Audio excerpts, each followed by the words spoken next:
Good evening dear students.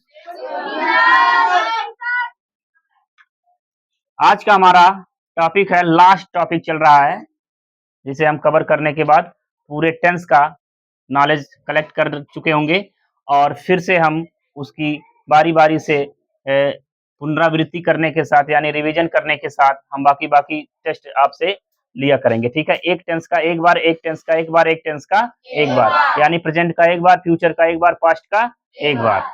तो आज का टॉपिक है बच्चों हमारा फ्यूचर परफेक्ट कॉन्टिन्यूअस टेंस का अफर्मेटिव सेंटेंस। क्या है? Affirmative sentence. तो सबसे पहले देखिए, आपको दिखाई दे रहा होगा कि इसकी पहचान क्या है।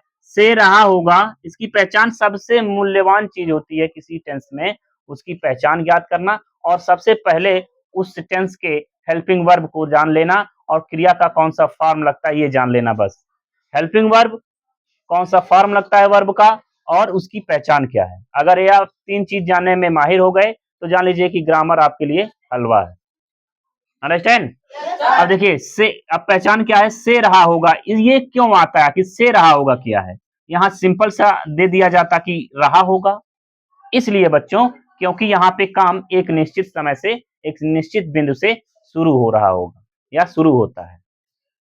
जैसे 5 बजे से खेल रहा होगा, ठीक है, 2 घंटे से चल रहा होगा, है ना, है 2 सालों से काम कर रहा होगा, है 5 सालों से पढ़ा रहा होगा, यानी से रहा होगा, यानी कि एक निश्चित टाइम से काम शुरू हुआ है। अंडरस्टैंड? इसलिए ये यहाँ पे हम पहचान में लिखे हैं, से रहा होगा, से रही होगी, से रहे होंगे, से रहा होगा। आप देख पा रहे हैं, है ना। अगर हम यहाँ पे ये लिख दिए होते रहा होगा, रही होगी, रहे होंगे, तो वो टेंस चला जाता बच्चों फ्यूचर कॉन्टिन्यूअस टेंस में। कहाँ चला जाता?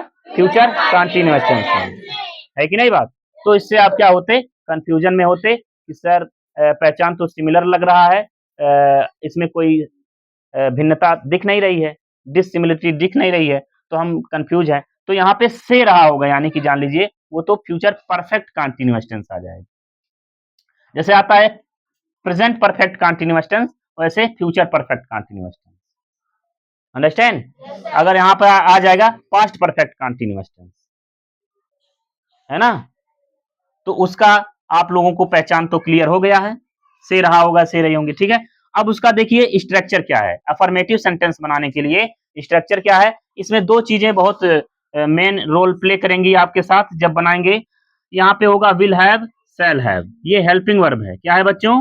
हेल्पिंग वर्ब है, इसे ध्यान दीजिएगा। उसके बाद बीन का प्रयोग होगा, बीन बजाने वाला बीन नहीं, ठीक है, ये B double E N, bean. उसके बाद वर्ब का आईएनजी फॉर्म होगा। देखिए आईएनजी फॉर्म, जैसे कि drinking, seeing, walking, reading, writing, etc, listening, है ना, इस तरह से, यानी आईएनजी फॉर्म का प्रयोग होगा। उसके बाद आप ऑब्जेक्ट का प्रयोग कर सकते हैं। ऑब्जेक्ट का प्रयोग देखिए यहाँ पे दिया है, फिर सिंस फॉर लगाएंगे, फिर उसके बाद आप टाइम का प्रयोग करेंगे। अब आते हैं, जैसे कि देखिए सबसे पहले एक वाक्य रचना करते हैं, क्रिएट है सेंटेंस। जैसे कि मान लीजिए वह 2 दिनों से, वह 2 दिनों से एक किताब, एक किताब पढ़ पढ़ रहा होगा। ठीक, देखिए यहाँ एक निश्चित टाइम है, 2 दिनों से टाइम है ना, से रहा होगा, इसकी यही पहचान है। तो यहाँ पे हम क्या करेंगे बच्चों, यहाँ पे हम सब्जेक्ट के तौर पे ही लिखेंगे क्योंकि यहाँ पे वह है। उसके बाद विल हैव, क्या लगाएंगे? Will have, will have. उसके बाद बीन, क्या लगाएंगे? अब बच्चों हमें आती है बारी आईएनजी फॉर्म की। रीडिंग, क्या रहेगा बच्चों? Reading, will, he will have reading, reading book. अब यहाँ पे एक रीडिंग, एक किताब है ना, तो यहाँ पे बच्चों ए लगा दीजिएगा, रीडिंग ए बुक। अब देखिए कितने दिनों से है? 2 दिनों से है ना यहाँ पे, तो यहाँ पे आप फॉर 2 डेज का प्रयोग करेंगे क्योंकि एक निश्चित टाइम दिया है, 2 दिनों से, फॉर 2 डेज। समझ में आ रही है बात? तो बच्चों समझ में आया? अब एक चीज और समझेंगे। मैं, अब सिंस कहां लगाएंगे देखिए, मैं सुबह से, मैं सुबह से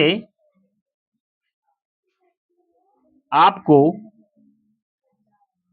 पढ़ा रहा हूंगा। अब यहाँ पे क्या रहेगा? I shall have been, I shall have been teaching. पढ़ाना का क्या होता है? टीचिंग। टीच मतलब पढ़ाना।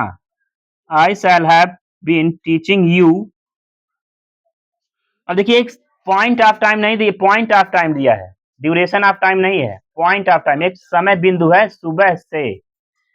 Teaching you since morning, since morning, since morning. तो क्या बच्चों समझ में आई बातें? तो बच्चों इसके अकॉर्डिंग हम क्या करेंगे? एक्सरसाइज करेंगे और कल हम फिर अफर्मेटिव आज सीख लिए हैं, कल फिर नेगेटिव सीखेंगे। अंडरस्टैंड? Yes sir. ओके, अब चलिए अब शुरू करते हैं जी के।